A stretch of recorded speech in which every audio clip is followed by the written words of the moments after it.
Hey guys, welcome back to another tutorial. Today we'll talk about the hidden panel illusion. I'm going to build off of my last drawing tutorial, but if you're starting from scratch, all you need to do is draw a cube in 2-point perspective. Extend the verticals from your cube, keeping them parallel to the center line. Mark the center of the bottom left face of the cube. Extend a line from this point until it reaches the vertical line we extended off the cube. Connect this point of intersection to the center line. Continue to work counterclockwise, moving from one point of intersection to the next. Use this method to create symmetrical panels around the center line. To demonstrate this more clearly, I will use the ruler to create evenly spaced lines around my center line. Mark the center line and extend a line from the right vanishing point until it intersects the outer vertical line.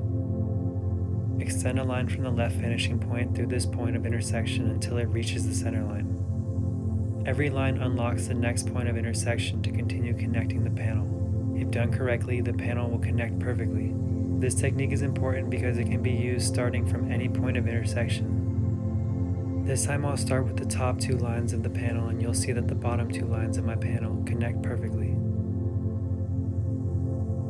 Using this technique, I can create hidden panels following the 2-point perspective grid.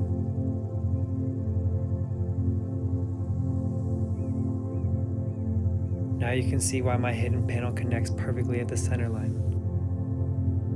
Extend the edges of the panel downward to make it a cube.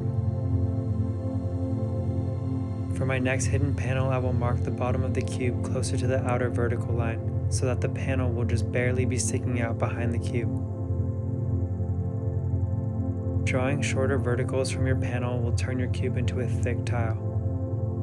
Now I will draw a large panel sticking out behind my cube. Using the straight edge, find a new vanishing line that's different than ones used previously. This helps add complexity and detail in your illusion. Connect your panel to the vanishing point. Create hidden panels behind each other, staying within the vanishing lines.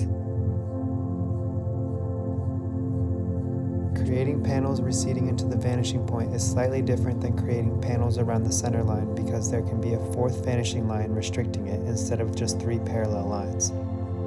I turned a panel into a cube to switch it up a little bit. Add panels as far back as you'd like. Now you know how to draw hidden panels. I'll see you in the next video.